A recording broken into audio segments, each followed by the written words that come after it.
My name is Tehsuan Glover, and this is But First, Gratitude. This morning, I am grateful for these flowers. I was grateful for these flowers when I got them.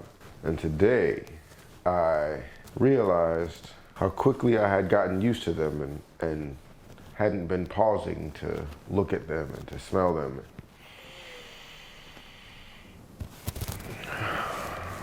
To stop and smell the flowers that I get. There's a lot of talk about giving people their flowers while they can smell them and receiving your flowers while you can smell them, which I agree with.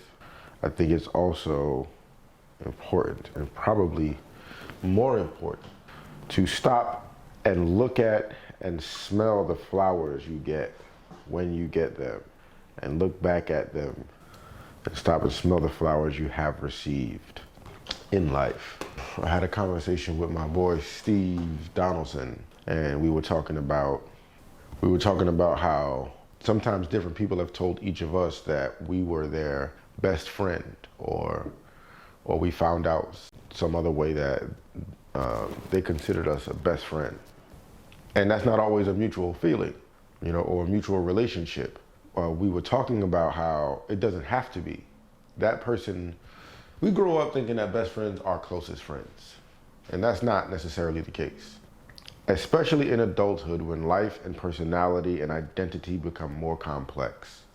Sometimes you can be a best friend to a person in that the quality of your friendship to them is the best of the friendships that they have. Just the quality, not necessarily the proximity, not necessarily the regularity, but the quality. Overall, the friend that you are to them is of the best quality among the friends they have. It's really, really humbling and fulfilling to step up and be a best friend to someone in a moment, in a season, in a lifetime. And part of appreciating that role, I think, is stopping to smell the flowers, stopping to receive the regard and the love and the honor that life does give us. I'm grateful for compound interest. I'm grateful for how better we get at things that we decide to get better at, and how much of that comes from just the compound interest of discipline and energy and attention and intent and action. If you don't go to the gym at all, if you don't go to the gym at all, if you don't exercise at all, and you decide, I'll just start going on a treadmill. All you gotta do, just go to the treadmill, walk for 30 minutes, or walk for 20 minutes. But if you do that for 30 days, by day 30, you'll be a better walker. 20, 30 minutes a day.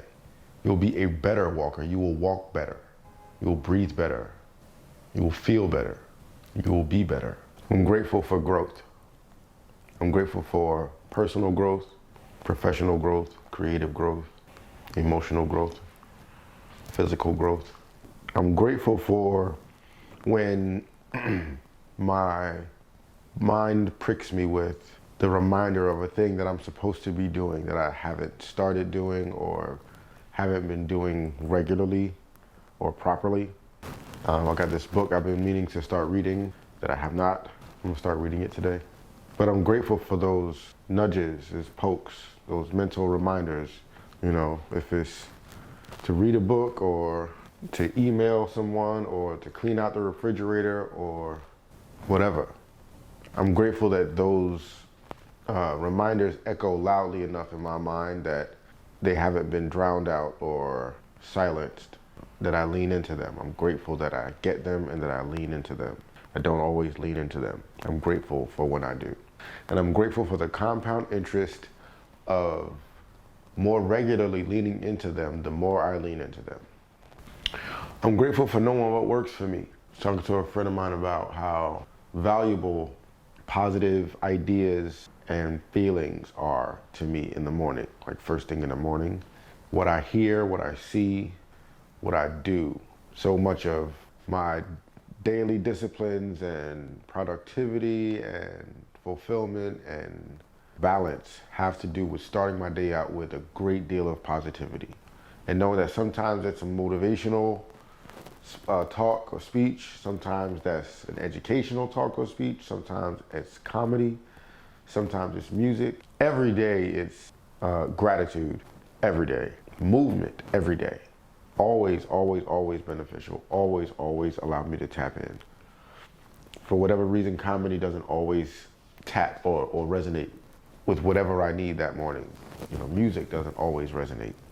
But gratitude and movement always resonate. And I'm grateful that I know that. I'm grateful that I know my things. I know what my track is and how to get back on track at a very basic level. And it's raining today. And I'm grateful for the rainwater. I'm grateful for my wealth. I'm grateful for the wealth I have. I'm grateful for my riches and my treasures and my wealth. I'm grateful that I can do the things that I can do because of the wealth I have. I can create the things I can create. I can support the things I can support. I can resolve the things I can resolve from my wealth. And I'm grateful for it. And that's that on that to today.